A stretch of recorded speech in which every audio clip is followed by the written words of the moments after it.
Please pass my head, Umar. Thank you.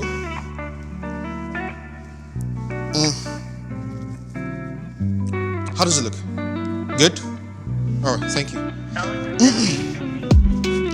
Hi, my name is Hachi, and this is Zero to Skill, a video series where we talk to established African founders about how they built their startups from scratch. If you have had to deal with a chronic illness or one of your loved ones has, you understand how you need to take constant medication to manage your condition. But sometimes your medication runs out, probably because you forgot to buy or some other reason. And then you now have to go to the pharmacy or go get a prescription from the doctor to get more medication.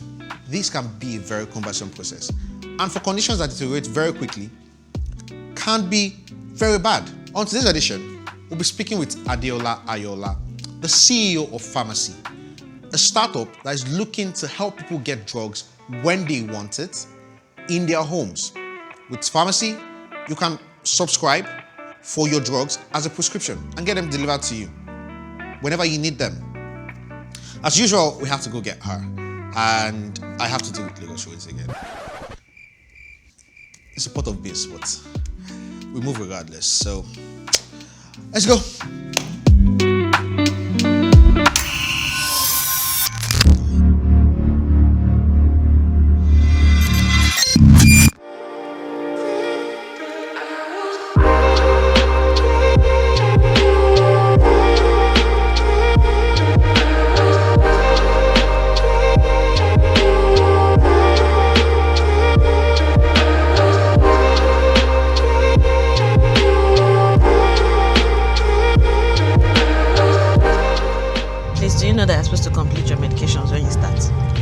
I know.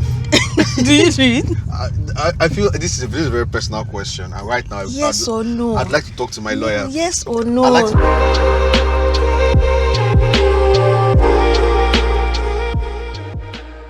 I spent 6 years in uni instead of 5 years. Oh wow. Nigerian factor, strike. I studied. What school did you go to? Ife. Ife. Which school in Ife? I don't understand. No, which school in Ife? There are a number of schools. OAU. OAU. That's Obafemi Awolowo University. Yeah. It's kind of like the best school in Nigeria, if you ask. Shit. Did you go to Ife? I went to Ife. Great Ife. Great. Well, I can't say it outside. Let's just. Yeah, we can. Great. Okay. So I went to OAU Ife, and I mean, we had to do the strike. I think immediately I got in 2 weeks after we went on strike for like a month. And then we resumed, and it was the entire pharmacy school journey. Yeah, graduated pharmacy school, and I had my internship in National Hospital, Abuja. And I think that's where it started. It was not so there's primary health center, there's general hospital, there's federal medical center, there are specialist hospitals, and then there's national hospital. National hospital is like top tier, yeah, the biggest, and there's only one. So it was that big space. Only one in Nigeria. In Nigeria, where? Abuja. Oh, yeah. Interesting. So that big space where all the serious medical conditions are, it was a lot of learning that had to happen. The hospital was always packed. It was interesting. Like, I really enjoyed my stay, but the work was intense because the hospital was always packed. Everyone came to the hospital, even people that had malaria and learning their paracetamol would come to National Hospital. And then we had... It's a national cake. You have to find a way to eat it. Well, it was overwhelming the system because I remember one of the units I worked in, that's the general outpatient unit. Patients will spend all day just because they need to get like a consultation for malaria. And then they can't go to work because they just have to come to the hospital for their meds. Those that had chronic illnesses would queue for the entire day and get their meds like 6 o'clock because they're tired. Yeah. It was a lot. We had the cancer unit, we had the HIV unit. Anyway, in the HIV unit, that was where it was most intense because that was my first encounter with a lot of people that had HIV, and you have to ask them about their drugs. They need to know the name of their drugs and tell you when they last took it. Now, because it's HIV, people will be very careful. They want to hide it in the kitchen. They want to hide it in the cupboard because they don't want their family members to know that they are taking antiretrovirals. Yet, every 2 months, they'll come to the hospital and queue to get their refills. And the queue was always like 120 people on an okay day. Yeah. 120 people attending to them, asking them what they take, and then they'll still get outside and they're pouring the medication into another container because they don't want people to know that they're taking antiretrovirals. It didn't make sense. There was one of those episodes where a child already had a kidney issue.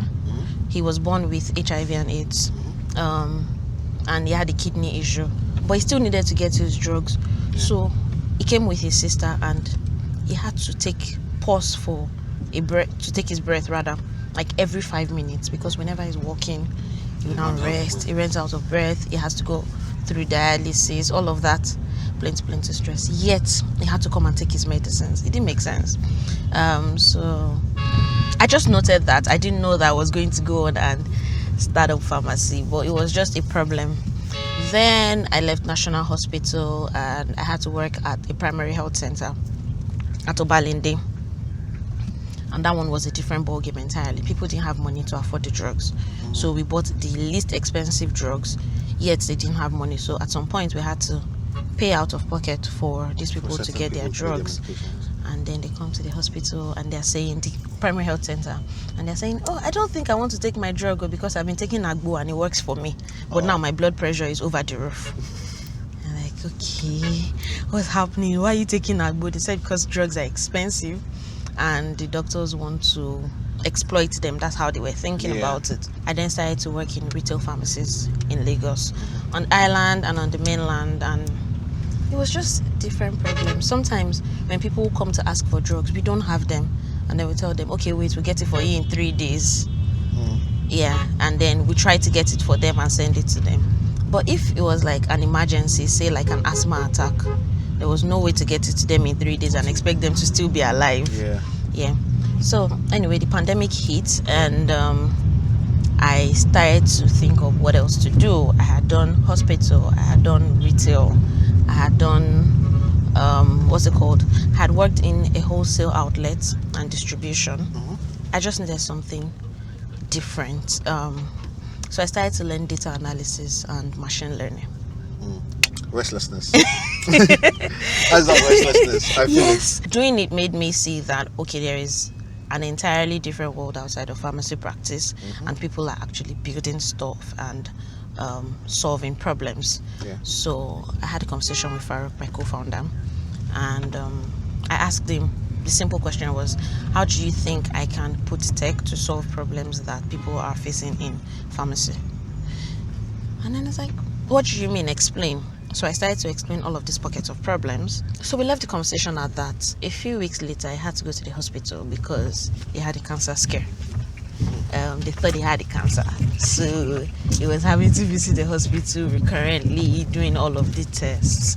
And in a pandemic, when everyone is trying to stay away from hospitals, he observed that people will come to the hospitals in their masks. And then when they have to fill the register for what they are there for, of 5 people, 2 of them are feeling that they are there just for refills. So they really didn't have a need to be in the hospital if they could have gotten their medications and not expose themselves to the COVID in the hospital. So because we had had that conversation prior, it was just like, this is probably what this person was talking about. You know, when I tell you that all cars in Lagos are blue, and they are going around, they are seeing blue cars everywhere, you're like, oh, that's true. So it was just like, yes, we've had this conversation before, we've highlighted these problems, but this is actually it. How can we solve for it? So we started to brainstorm. Again, we didn't know it was going to be a startup. It was just finding a solution. I mean, I guess startup is building a solution for the problem. At the end of the day.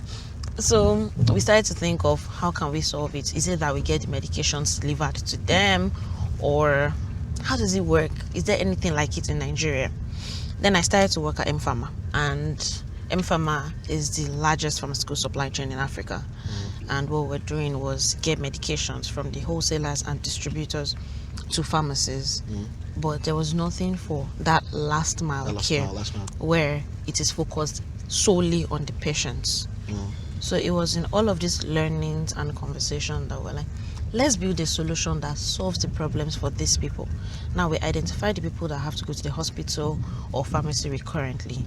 There are people that either have chronic illnesses or recurrent medication needs. So when we launched pharmacy, it was for chronic illnesses.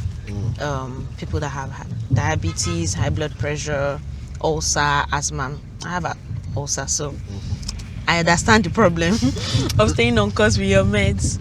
And then we did like a mini launch on Twitter, and people started to say, oh, okay, I'll sign up my dad because he's the one that has high blood pressure. That means you don't have anything for the young folks. And we're like, does that mean that young people don't have recurrent medication needs? Yeah. So we broadened the service to cater for people that have recurrent medication needs but are not chronic illnesses. Again, with COVID, it was obvious that people had weak immune system.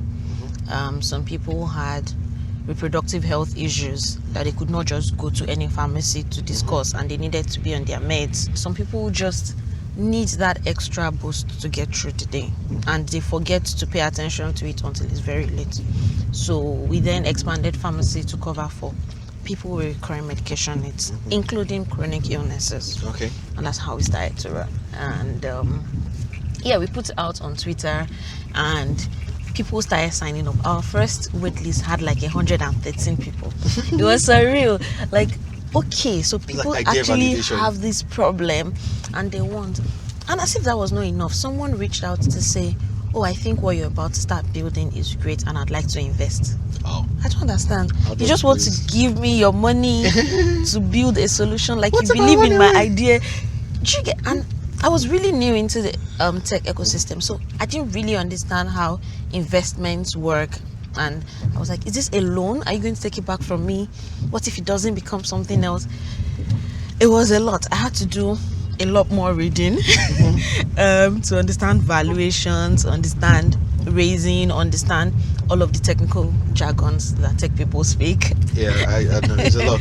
Yeah, it was a lot. But yeah, we decided to not take that money then, and we started to build, let's solve this problem first. So we're running on our personal funds, Faruq and I. You refused money so that you can bootstrap. Yeah. People are legends. You're legends. Because we needed to validate it. We just didn't want to You didn't want to use somebody else's money take to the validate money it. and run experience. Maybe, I mean, I still wouldn't have taken the money, in hindsight. I wouldn't have. I think it was a very good learning process for us because we were able to remodify the service, and we're not like at the best place right now. Say we figured it out 100%, but it's way better than that unrefined idea that we had. It was just a passion to solve a problem, not how to go about it.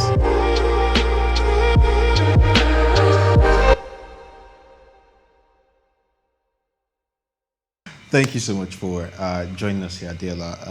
Was it fun ride? We didn't have too much traffic, did we? Lagos traffic, no more Lagos traffic. I think London is calling me, but we'll see. Who says there's no traffic? There's no traffic. There's traffic in London. God. Which place does it have traffic? No, but I don't think anything can compare to Berlin have Lagos traffic? traffic. I'm not sure anything can compare to Lagos traffic. It's horrible. I can be. Yeah, it's horrible. But back to pharmacy. Your first wait list went out and 113 people signed up. Validation. People actually want what you have. But what was operations like in those early days? As you asked that question, I think I have PTSD. So it was hard. I remember one of those days where we had to make a delivery to a customer, and I think logistics, they delivered the wrong medication to another customer that didn't even order anything. And the person that needed the medication was already waiting. And you know, with meds now, people start to get pissed because they need their meds when they need it. Immediately we caught it at night. It was still very manual. I had to go, I think I drove out of my house at 5 a.m.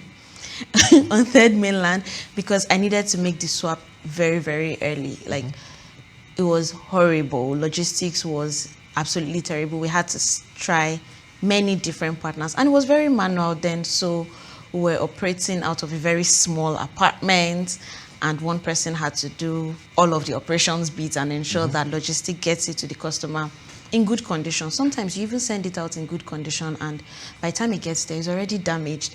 So you now have to start begging the customer, this is not how we sent it out. We sent it out looking good.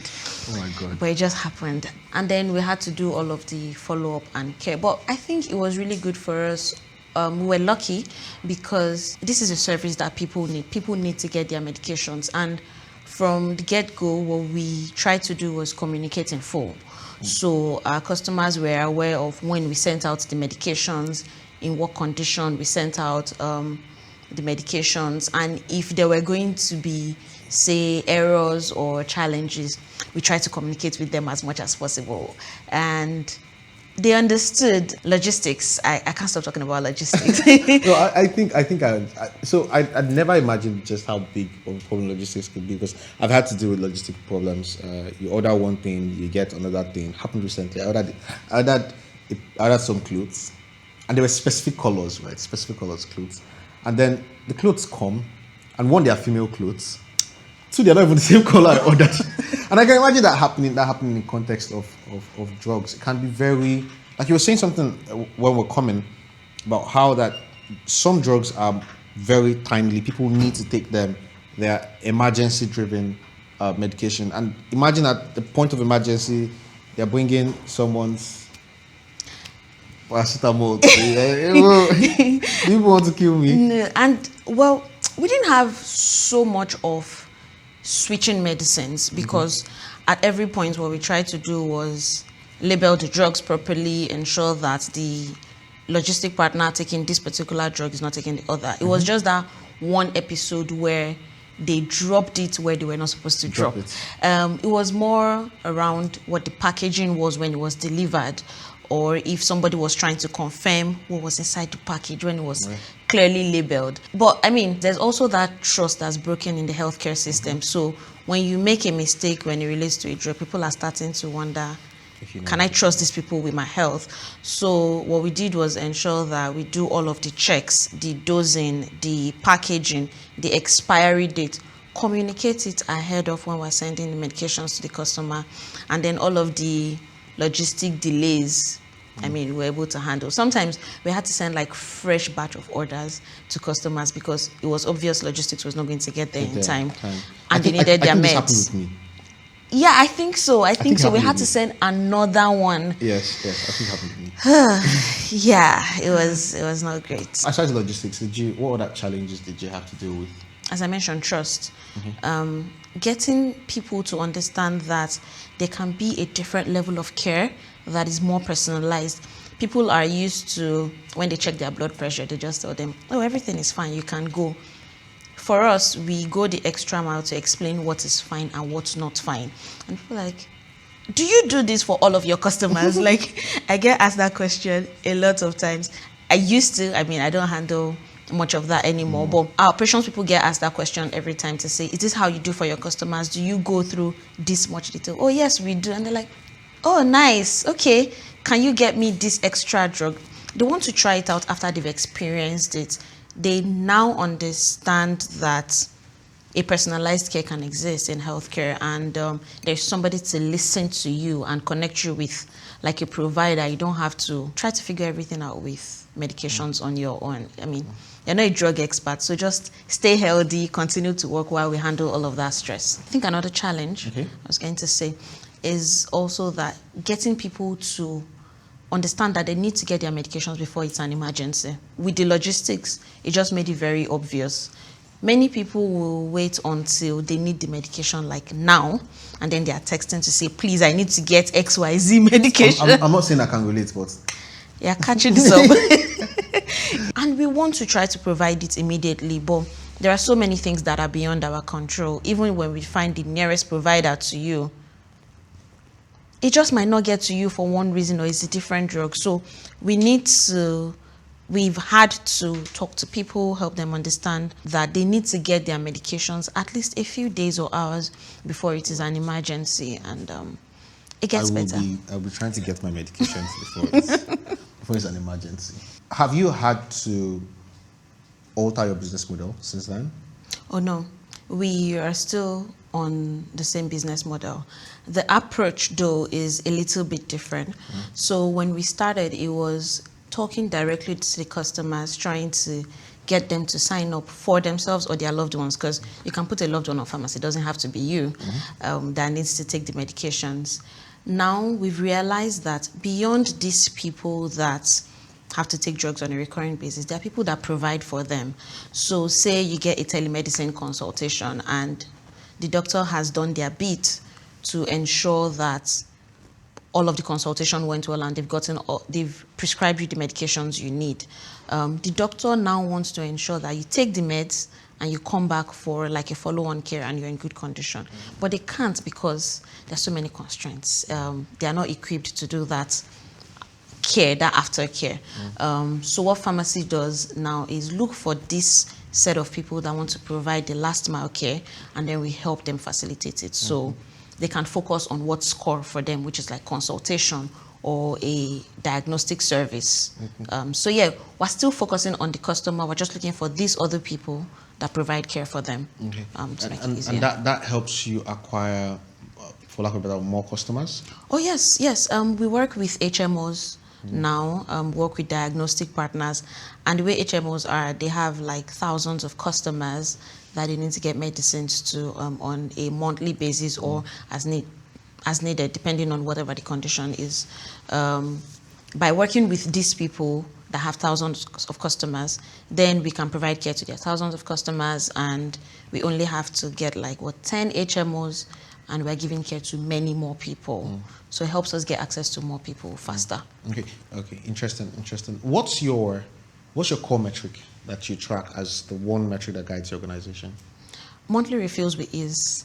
Monthly refills with ease. Now I understand monthly refills. Yeah. Because I mean that's the core of your business model. But what is the ease part? So it's like, sorry, put in better context. What makes a monthly refill without ease? And what makes a monthly refill with ease? Okay, I'll tell you what makes it without ease.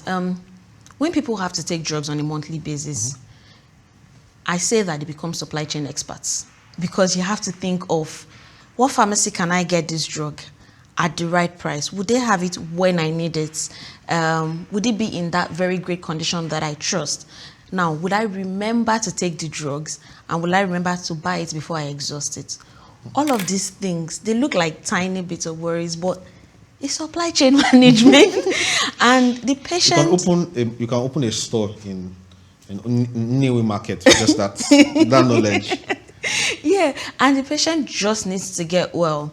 So what we do is ensure that we take off all of these worries. You don't have to worry about where to get the medication if the price is stable. We will remind you to use the medications so you're not missing out on using the medications. We'll also help you understand why you need to take the medications as prescribed. And all of the medication worries are just outsourced to pharmacies. So that's the ease. You don't have to hop from one pharmacy to another or try to look for the best diagnostic partner while you're trying to take your medications, and also hustling with Lagos Life. That's our North Star metric. How many people can we effectively do this for? How many people can we effectively deliver to in full without errors every month? And then they just never have to worry about it. So that's what we track, and we track it by the number of deliveries we do every month without errors and in full. This is the first time ever I've heard someone use ease.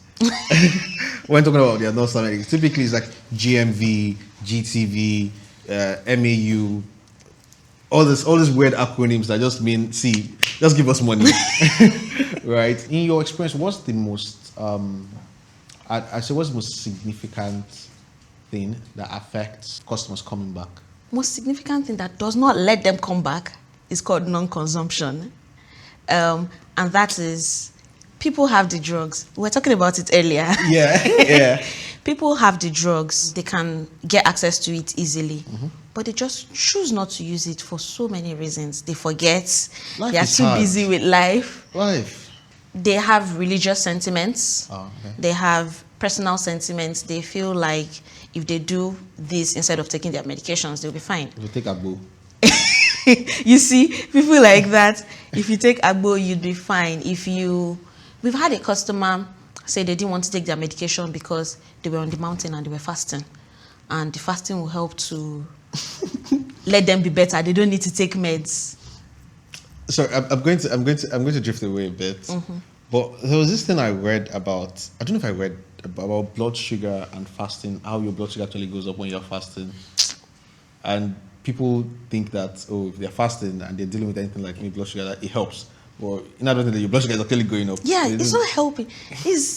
Insulin in your body is the body system that controls it, and it's not just in the food that you eat. Like blood sugar now for diabetes, it is that your body is not breaking down the glucose rapidly. Whether you eat or not, or you are fasting and then you take something little, your body does not have the ability to break it down that way. So it is not in the fasting. Staying away from food does not bring down your blood sugar. It probably can even elevate it even worse. And then some people go ahead to say, when I have high blood pressure, I just need to rest and sleep. And if I don't have that one-sided headache, then I know I'm fine. But it's not. Many of these chronic illnesses don't have telltale symptoms. They just creep up on you, and then you're hearing that someone slumped or they had a heart attack for some reason, and it is because they haven't been adhering or they haven't been monitoring. So how are you dealing with this non-consumption problem? You can't force users to no, you can't take their drugs. No, you can't. No, you can't. But we do a lot of patient education. What we try to do is first understand where they're coming from. I think in traditional healthcare, we like to think we have all of the solutions. So we say, okay, get up and do 30 minutes walk every day. Why are they not walking? Can we make it simpler for them? Why are they not taking these drugs? Some people have horrible side effects after taking medications, and they don't know it's linked to the medication, but they know that every time they take this medication, this is how they feel, and they don't want to feel that way again. They want to be active and get their work done. So we first start to understand what the problems are. We ask a lot of questions. If I can say that on camera, we ask a shitload of questions from our customers. We try as much as possible to understand what their pain points are. And when we do that, we're able to prefer some solution. Sometimes we refer them to doctors or specialists for expert management. We also try to educate them on the need to adhere to these medicines. So, say, as I was telling you, again, people that take antibiotics, they don't know the dangers in not completing their medications and the antibiotic abuse. Sorry. Let the medication complete me. Why must I be the one doing all the work? But when people understand why, it's easier for them to be able to plan around it and make it work for them. For example, people that have chronic illnesses and have to take their medicines in the morning, we advise that they put it beside an activity they do in the morning. So if you wake up in the morning and you take a glass of water, if your drug is beside the table or the glass of water, then you remember to use it. If it's in the evening, or if you have to do like 30 minutes walk every day, we try to break it down into like 10 minutes in the morning, 10 in the afternoon, 10 in the night. It's easier to follow through like that. And we keep looking for all of these simpler ways because our goal is to simplify medications for everyone, really. So we keep looking for simpler ways to help people adhere to these things. I'll stop keeping my drugs in the wardrobe so that yes, you need to stop. I take them. So this is Zero to Scale, and essentially what we're talking about here is how you've been able to scale your business. One of the reasons I asked what your key metric was is that a lot of times we think that for businesses, key metric is maybe single users that they acquire. But for certain businesses, we're coming to learn that certain businesses may not need to acquire as many users, maybe just a few users who are able to power whatever key metric they're tracking. Now yours is with ease. RWE. So what I'm curious about is what are some of the things you've done since you started Famasi to scale your RWE? A lot of things. You know that thing they say, do plenty of things that don't scale initially to scale. So one thing we do is, because we're very big on personalization, so for every pharmacy order that you get, there is a personalized note that comes with it. And that personalized note is not generic. It is something that we have discussed that we know that you need.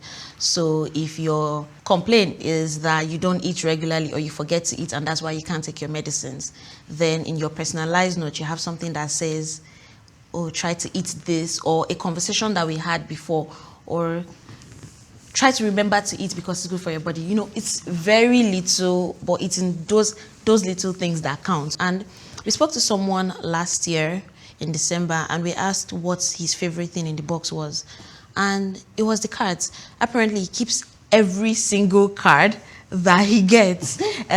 it feels like it's a personal love note. Then when people order, they now put that personalized note for the person they are ordering meds for. So it's like, oh, actually ordered me a box and he wrote this note. It's like, I ordered you a box of painkillers because you had the pain in my. I mean, where you're not supposed to be pain in my. okay. We've also had to do self-delivery. At some point, logistics, as I said, was messing up a lot, and we had to. How did you sort that? I've tried almost every logistic partner in Lagos. Almost every logistic partner in Lagos. I feel like this is the point where I speak up for logistic people in Lagos and say, it's Lagos. There's only so much logistics can do in Lagos. It's Lagos. I mean, we understand. So we try to give allowances for that. We send out the medicines at least 5 days before you need it, just in case something happens. But things still go bad. I remember one time Faruq had to tweet something about how we are looking for logistic partners that are God-fearing and can get the work done. Because sometimes you find them and they're so expensive. And people don't want to pay for medicines. People want to jaye and spend on food and stuff, but they don't want to pay for medicines. Spend on alcohol. Yes, on alcohol too. But when you ask them to pay for medicines and then ask them to pay for the delivery, it's like, okay, why? So we have to find a balance, find someone that can deliver affordably, and also find someone that can deliver in time. So we had to try so many different partners. At some point we were delivering ourselves, and when there is an error, we try to quickly make up for it and talk to these people. Yeah, we've been doing a lot of plenty of things that don't scale. Yeah, so this sounds like very operation heavy stuff. How about from the business end? Are there things you've done that have maybe been able to turbocharge your refills with ease? Since, I mean, yeah, your refills with ease. Yeah, so when we started, it was very manual, and we had to sort medicines. Oh, at some point we were sorting medicines in individual dosing packs for people, and it was nice, but it took a lot of time to sort medicines, and it was not like a core requirement for everyone. We only sort for people that have to take, because people that have chronic illnesses, they take like 4 medicines in a day, or minimum of 2 medicines mostly in a day. So for those people, we can sort easily for them, so they don't have to carry all of those plenty different packs of medicines when they're traveling or going to work. We also now started to automate some of those processes internally, where we have our automated reminders that let us know what customer to reach out to, that also help us to automatically refill for the customers, so we don't have to keep doing the back and forth to understand if they need a refill, because we already have their records. We've also had to build out our own MVP where people can directly order. When we started, it was people will reach out on socials, and then we call them and we try to onboard them. I used to reach out via WhatsApp. See? I just text Faruq. Faruq, please, can you deliver XYZ thing to me? Yeah, that was what we did initially. Okay. That was what we did initially. But as we started to grow, we had a tech team, an engineering team, and then now you can sign up on the website and fill forms, and we can easily onboard you faster. So yeah, we've been doing that a lot.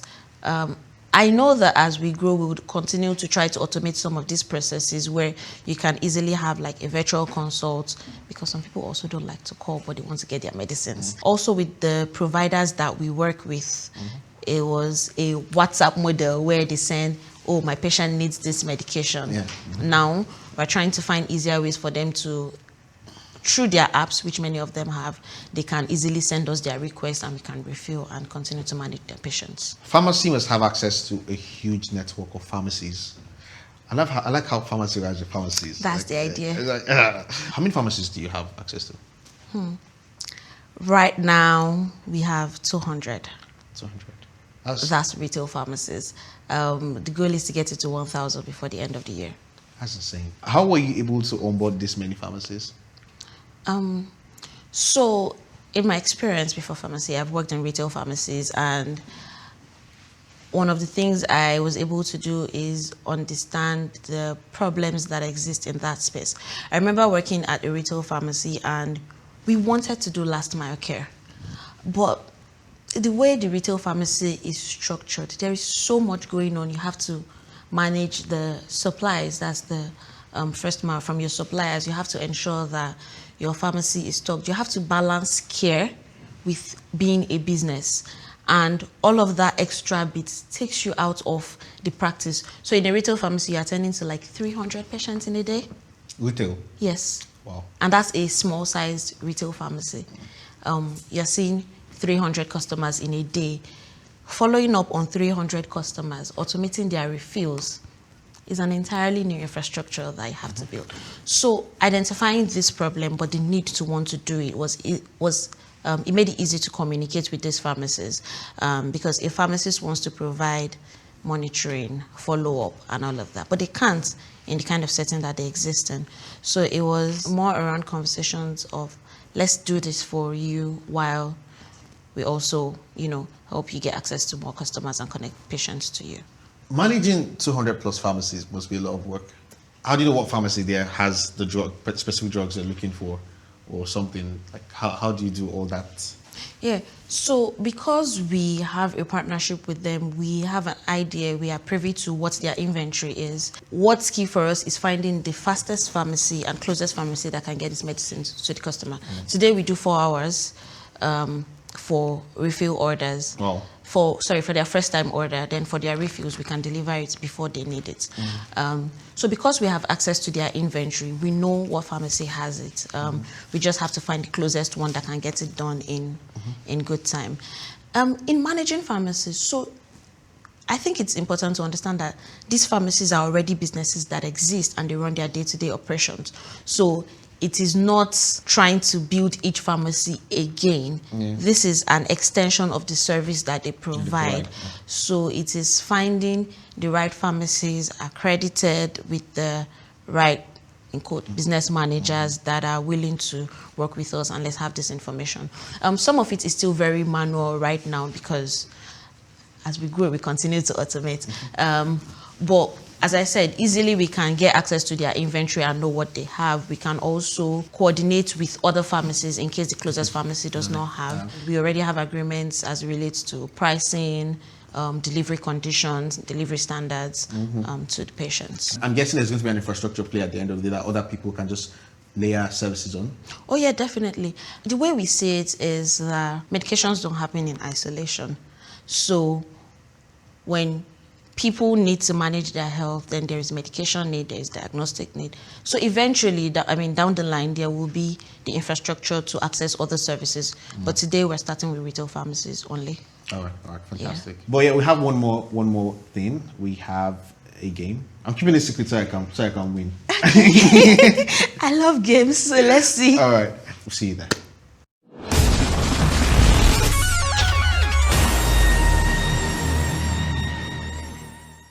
So rumor has it that Adeola she says she's not really good, but rumor has it that she's good at Mortal Kombat. We're about to find out if your favorite founder can play. Disclaimer, if you win, I'm letting you win. It is Scarlett. These people are naming their problem. Pick a woman, fight me woman to woman. Oh, okay. I use Cassie Cage. Let's go. I see. Can you see my sword, my dagger? Are you scared?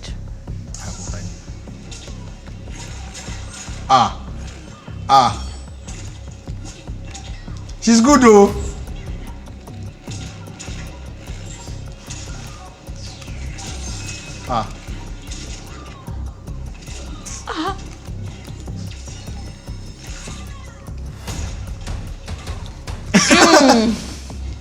She came out charging. Did I just...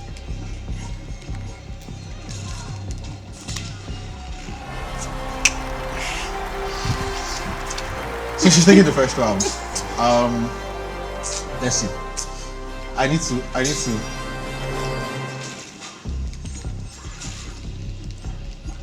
What's she good at? Who? Can't see. What's she good at? She has a gun. She's not using it now. Oh, okay. See? Told you. Just like... Oh dear. I can just be doing that. It's sweet. It's sweet. Ooh. I won. See, Allowed. if you have an Allowed. advantage, use it. That God is my best friend Gun now. carrying individual. Wait, I'm supposed to do it down back front.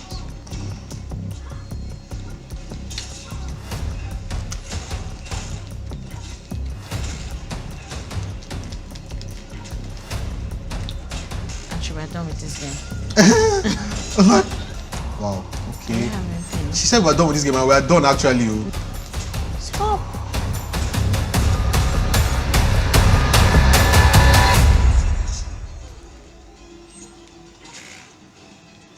That was not a nice fatality, but hey. Are you proud of yourself? Are you proud of yourself now?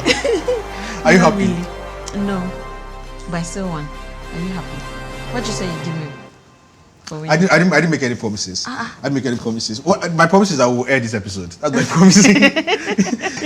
So, I mean, you started pharmacy in Nigeria. Are there plans to expand outside Nigeria?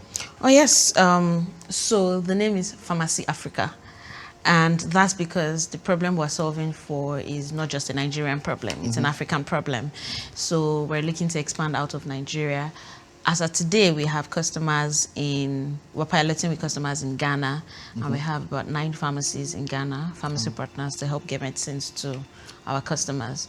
So we're piloting with Ghana, but we intend to do Rwanda and other African countries subsequently. Interesting. How were you able to get pharmacies in Ghana? Did you guys travel down together? Oh, yes. So part of the things that we do that don't scale, we started traveling even from Nigeria. Okay. So last year we had to go around all southwest states Okay. in Nigeria to see what consumption of medications are like there, to see the challenges and to see the retail partners that we can get in this state. So we did that for Nigeria and we had to do that for Ghana also. So we were in Ghana and we went around, and it's a slightly different medication environment from Nigeria, but there are still people that have recurrent illnesses, recurrent medication needs, and they need to get their medicines. And we're able to connect them to our partner pharmacies, and we intend to expand the number of retail pharmacies we have even in Ghana. I'm sure part of things you're scaling is onboarding pharmacies without having to travel to them. Yes, I mean, eventually, but we've realized that getting into the community or space helps us to better solve for it. So say for Nigeria, the problem is that they need to look for the pharmacies around that has the right drug. In Ghana, it is a more price sensitive environment where they want to get the medications, but cheaper. it's expensive. So being in those spaces help us to understand the peculiarities of the communities. Eventually, I mean, we might not have to travel to every country to onboard them, but we will still be in like constant communication to understand what their main needs are and how to build the business to solve for them. Solve for them. Fantastic, fantastic. One last thing. We're at your office earlier, and your workforce is interestingly very young. I'm wondering how you've been able to coordinate a very young workforce. What has the experience been like? GenZ, is that what you're trying to say? I didn't name names. I think it wasn't like we went out to start with young people initially. It was very intentional for us to get people that are just starting careers and let them have like a better work experience, because my co-founder and I have experienced work situations that we should not be talking about. And so it was, we can create a better experience for these people, and they already have the skills and they can learn. So we got on these young people and we've had to do a lot of training and retraining, pairing them with some of the investors and advisors that we have that can provide them with the skills. We also invest in them learning things outside of pharmacy that can be useful skills for them. We have some mid-level to senior people that serve as leads to assist the younger ones in quotes in getting the work done. There's also the importance of the Gen Z energy because We're trying to look for a newer way to structure an already existing system in quotes, and that means we have to break off the norm. We have to experiment a lot. People with fresh ideas, people that have experienced a different kind of system, and they can bring the ideas into health tech. It's been interesting so far. We have an environment where people are free to speak up, and they can, we say they can design work the way they want it to be, and it makes it easy to communicate with everyone on the team. It makes it easy to share ideas. It makes it easy to experiment a lot, because we do a lot of that. Experiment a lot. Your ideas are not worthless. We can try it out and see if it works. So I think it's been a great experience. You do it again?